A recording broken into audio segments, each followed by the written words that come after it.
그 의장님께서는 그 카카오를 14.1% 직접 소유하시고 K큐브 홀딩스의 100%를 가지고 다시 K큐브 홀딩스가 11.2%로 카카오를 소유하고 있죠. 정관에 보면은 자회사의 주식 또는 지분을 취득 소유함으로써 자회사의 제반 사업 내용을 지배 경영 지도 정리 육성하는 지주 사업이라고 되어 있는데 어떻게 된 겁니까? 죄송합니다. 이런 부분에 대해서 논란이 큰 점에 대해서 사과드립니다. 의원님 지적대로 제가 미처 챙기지 못한 점에 대해서는 죄송스럽게 생각합니다. 앞으로 K큐브홀딩스는 더 이상 논란이 없게 그러지 않아도 더 이상은 이제 어떤 가족 형태의 회사가 아니라 사회적 책임을 다하는 회사로서 전환 작업을 그래서 준비하고 있고 현재로서 그 일정을 좀 더 앞당겨서 진행을 하겠습니다. 예. 카카오하면 가장 먼저 떠오르는 게 그야말로 카카오톡이고 카카오 프렌즈입니다. 그런데 요즘에 그야말로 뭐 계열사 2위 기업 신생 스타트업 인수 이런 걸 통해 가지고 정말 골목 상권 침해 이런 걸로 카카오 하면은 부정적인 이미지가 떠오릅니다. 이 부정적인 이미지가 왜 일어났다고 생각하십니까? 먼저 이런 좀 논란을 일으킨 데 대해서 이 자리에 있는 사람으로서 죄송스럽게 생각하고요. 3년 전에 국감에 한번 나온 적 있죠? 가방이에요? 네, 그렇습니다. 이번에는 플랫폼 국감에 대해서 이번 출석은 굉장히 의미가 있고 간단치 않을 것 같아요. 어떻게 보십니까? 네, 그 부분에 대해서 사회적 분위기의 인식에 대한 부분에 괴리가 있었던 부분에 대해서는 책임감을 통감하고 있습니다. 네, 사회적으로 지탄받고 있는 부분이나 논란이 있는 부분에 대해서는 과감하게 수정을 하고 개선하는 걸 속도를 좀 내겠습니다. 사회적으로 문제가 되는 대표적으로 카카오 모빌리티나 또는 여러 가지 골목상권 침해 대기업 집단으로 하는 모습이 적절 한가하다 문제제가 있지 않습니까? 일단 모빌리티는 여러 가지도 사회적 문제를 일으켜서 정말 죄송하고 송구스럽다는 말씀을 드리고요. 근데 모빌리티는 카카오 택시는 플랫폼 생태계를 지금 만들어가는 과정이라고 생각을 합니다. 이용자에게 편익을 증대시키고 그 부분에 대한 그 부가가치를 택시 기사님들 파트너들과 저희가 그 수익을 같이 가져가는 구조가 짜지는 게 이상적인 플랫폼이라고 생각은 하는데 여러 가지 제약사항이 있어서 생각보다 난항을 겪고 있고 그 과정에서 좀 무리를 일으켜서 정말 죄송하고 조금 더 파트너들과 얘기를 좀 더 많이 해서 그 부분 문제를 조금 더 지혜롭게 풀어보는 노력을 적극적으로 하겠습니다. 저는 카톡 선물하기에 대해서 몇 가지 물어보겠습니다. 적은 금액의 물건을 주문을 하면은 한마디로 거스름돈을 거슬러주지 않는 경우가 있고 그렇지 않으면 아예 쿠폰 결제조차 안 돼가지고 그 가액 이상의 것을 또 구매해야 되는 이런 경우가 있더라고요. 쿠폰에 대한 거는 사실 프랜차이즈와 그 가맹점에서 발행한 거라 거기에서 네. 사용 용도가 정해져 있지만 네. 의원님 지적하신 대로 이 문제는 조금 더 지혜롭게 풀면은 네. 이용자들이 좋은 형태로 발전할 수 있을 것 같다고 저도 동감하고 있습니다. 그래서 그 문제는 한번 어떤 기회를 만들어 주시거나 필요한 부분에 대한 거는 수정하는 방안을 한번. 제일 처음에 카카오 택시는 무료였죠. 네, 그렇습니다. 그러면 이게 전형적인 제일 처음에는 낮은 단가 또는 무료로 서비스를 제공해서 경쟁업체를 제거한 다음에 그리고 시장 지배력이 확보된 다음에 이제 가격을 내 마음대로 할 수 있을 때 하는 거, 이것이 전형적인 시장 독점 행위 아닌가요? 플랫폼 기업은 이용자한테 편익을 제공하고 거기에 참여하는 파트너하고 이익을 공유하는 시스템이 돌아야 된다고 생각은 하는데 예, 지금은 카카오 택시는 아직 그 과정이 완성된 상태는 아니라고 생각합니다. 예. 예, 저는 이제 전형적인 시장 독점 행위라고 보이는데 하나만 더 구체적으로 물을게요. 가맹 택시 수수료가 20%나 되는데 그거 너무 과도한 거 아닌가요? 지금은 생태계를 만드는 과정이고 아시다시피 모빌리티도 1년에 수백억씩 적자를 내면서 지금 플랫폼을 만들고 있는데 아니요. 그래서 그 20%를 받는 수수료에서 실질적 부담은 지금 5% 정도로만 아마 부담하게끔 16.7%를 환급을 해줘요. 예, 돌려주고 있다고 들었습니다. 그 환급한 게 뭐냐면 데이터를 활용하는 데이터비로 환급을 해주는 거예요. 맞죠? 네네. 그렇게 들었습니다. 그러면 20%에서 16.7%를 빼고 3.3%만 수수료를 적용하면 되지. 왜 굳이 20%를 받았다가 16.7%를 환급해 줍니까? 아직 플랫폼 생태계의 이 이해관계가 아직 정착이 안 돼서 아직은 좀 그 과정을 좀 밟아야 된다고 생각합니다. 상장을 위한 외형 수익이 부풀리기 많아지면 있는데 당연히 어떻습니까? 5%나 그 이하로도 갈 수 있는데 지금 아직 그 단계까지는 못 왔다고 저는 들었습니다. 예. 상생 법안, 상생안에 대해서 왜 가맹 택시들만 하고만 하고 일반 택시는 안 하냐? 우선은 정말로 논란을 일으킨 점에 대해서는 정말 송구스럽게 생각하고요. 하지만 택시 생태계를 만들어가는 입장에서 아마도 모빌리티 회사도 아마 지속적으로 이 플랫폼을 운영하려면 어떤 식으로든 수익 구조가 서로 윈윈하는 구조로 짜져야 된다고 생각을 합니다. 지금은 그 초기 단계로서 이런저런 아마 실험을 하고 있는 것 같은데 아무튼 파트너들과 좀 더 긴밀히 얘기해서 이런 논란이 없도록 충분히 아마도 모빌리티 CEO도 그거에 대한 공감을 하고 있어서 아마 시장 방안이 많이 나올 거라고 생각을 하고 있습니다. 저 개인적인 생각으로는 플랫폼의 이용자가 활성화되면 될수록 그런 어떤 수수료는 점차적으로 내려가야 된다고 생각합니다. 카카오 페이지가 또 CJ 대표적인 콘텐츠 제작사인 CJ와 함께 공모전을 하고 있으시더라고요.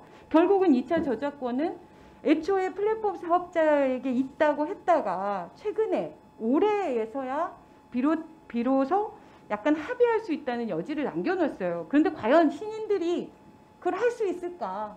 예, 카카오 페이지는 사실 창작자와 플랫폼의 가장 성공적인 전 사례라고 생각을 합니다. 네. 현재 한국을 넘어서 이제 글로벌까지 진출을 하고 있고 그런 의미에서 창작자들이 훨씬 더 많은 부가치를 가져갈 수 있는 구조가 돼야 된다고 생각하고요. 네. 그런 의미에서 지금 의원님이 지적하신 대로 2차 저작물권은 당연히 작가와 협의를 통해서만 가져갈 수 있는 구조가 되는 게 맞다고 생각을 하고 이 부분은 관련 CEO와 한번 그 부분이 시정될 수 있도록 조치를 취하겠습니다.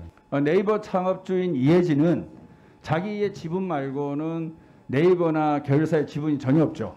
네이버 이혜진은 본인만 네이버에 지분이 있고 나머지 계열사는 가족 지분이 전혀 없어요. 그죠?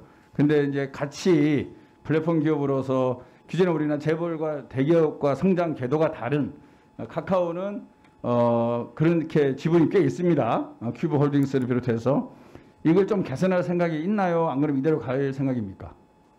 이거는 이미 2007년도에 네. 카카오에 투자해놨던 거라 사실 돌아갈 수 있는 방법을 제가 못 찾겠습니다. 사실 저도 정리하고 싶었는데 정리를 하고 싶은데 방법이 없다. 예, 그래서 최근에 KQ홀딩스는 정리할 여지는 있다 그렇게 이해하면 되겠죠? 예, 이미 선언을 했습니다. 예. 네, 그리고 또 하나요.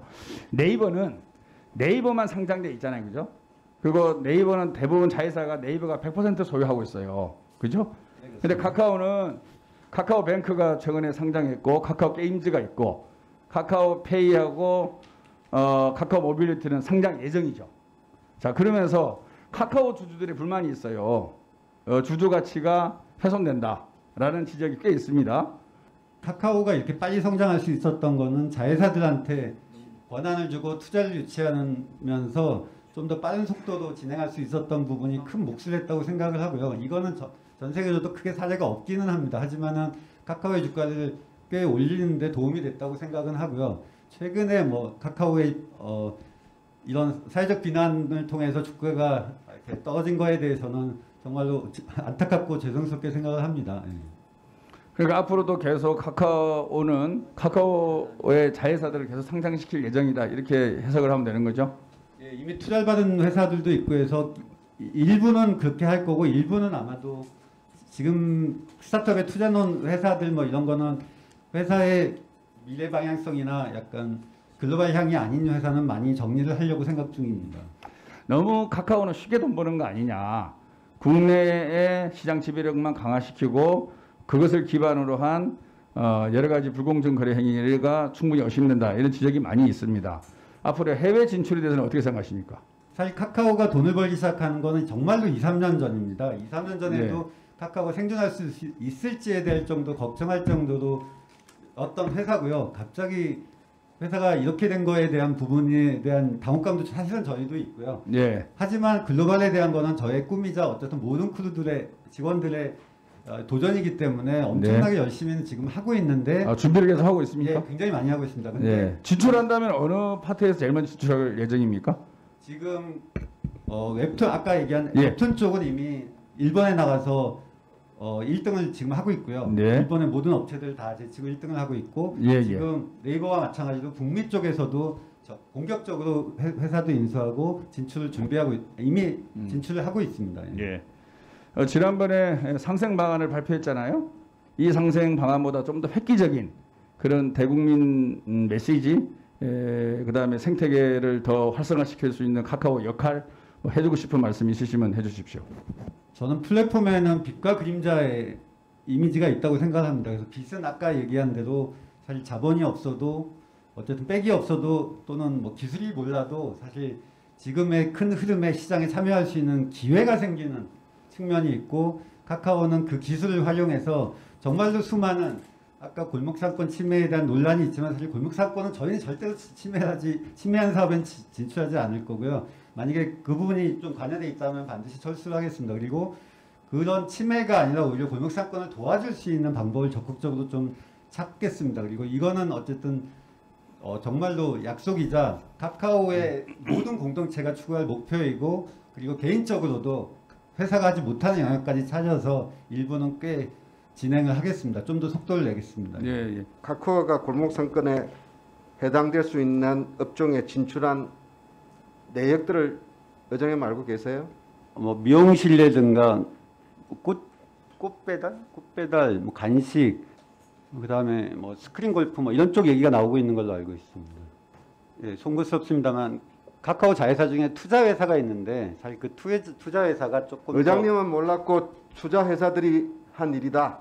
아니 투자 회사들은 그냥 사실 사업성이 좋은 회사에 투자를 하는 경향이 있어서 그런 부분이 자, 사업성이 좋다면은 돈벌이가 된다면은 저 동네 미용실에 카카오를 통해서 예약받아서 오는 사람들한테 수수료 25% 떼가는 게 카카오가 해야 될 일입니까? 사실 이런 거는 문제 인식을 저희도 몇 년 전부터 인식을 해서 카카오 계열사에서 브랜드화하고 카카오 계열사를 제어하는 작업을 진행하고 있었습니다. 일본은 이미 철수를 시작을 했고 일본은 지분 매각에 대한 얘기를 검토하고 있고 좀 더 속도를 내겠습니다. 하지만 아까 말씀드렸다시피 플랫폼은 사실은 아주 작은 형태지만 사실 기회의 장을 열어주는 측면에서는 카카오가 도와줄 수 있다고 정말 생각을 하거든요. 진심으로. 저희가 스타트업을 지원해서 그 영역이 활성화되도록 아니 그 스타트업이 동네 네일숍 미용실 여기서 수수료 받기 위해서 하는 그런 스타트업입니까? 송구스럽습니다. 카카오가 초창기에 투자해놨던 많은 회사들이 있었어 갖고 그 부분은 신속하게 정리를 하도록 하겠습니다. 카카오가 이렇게 단기간에 빠르게 사업이 확장되고 수익이 늘 수 있었던 원동력이 뭐라고 생각하십니까?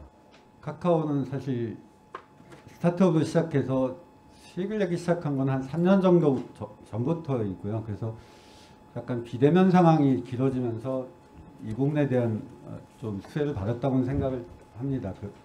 그런 입장에서 내부적으로도 사실 약간 카카오 자회사들의 성장에 좀 취해서 사회적 책임을 통감하지 못한 것에 대한 통렬한 반성이 최근에 있었고요. 그래서 이 부분에 대한 거는 의원님 말씀하신 대로 지적하신 대로 정말로 카카오로서 또 국민의 사랑을 받았던 기업으로서 초심으로 돌아가는 노력을 정말 뼈를 깎는 심정으로 하겠습니다. 카카오 아주 초창기 때 2013년에 전 직원을 모아놓고 카카오의 방향성을 100만 수익을 내는 파트너를 만들고 연간 매출 10조 이상 하자라는 다짐을 했었습니다.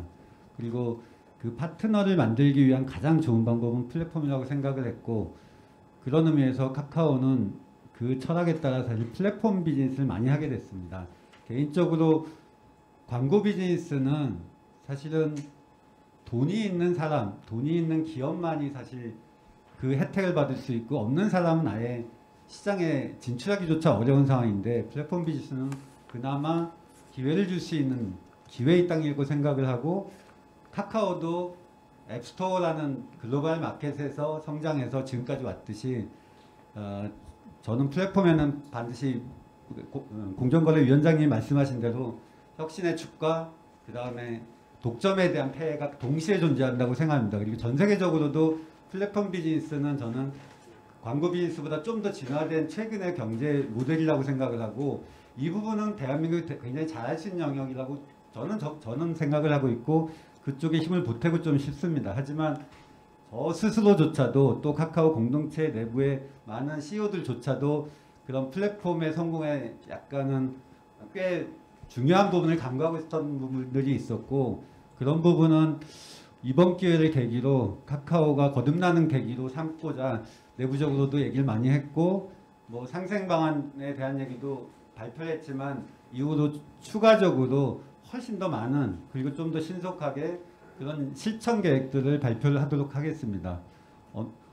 아무튼 모든 이런 논란 속에 책임은 저한테 있으며 대단히 죄송하다는 말씀을 드리겠습니다.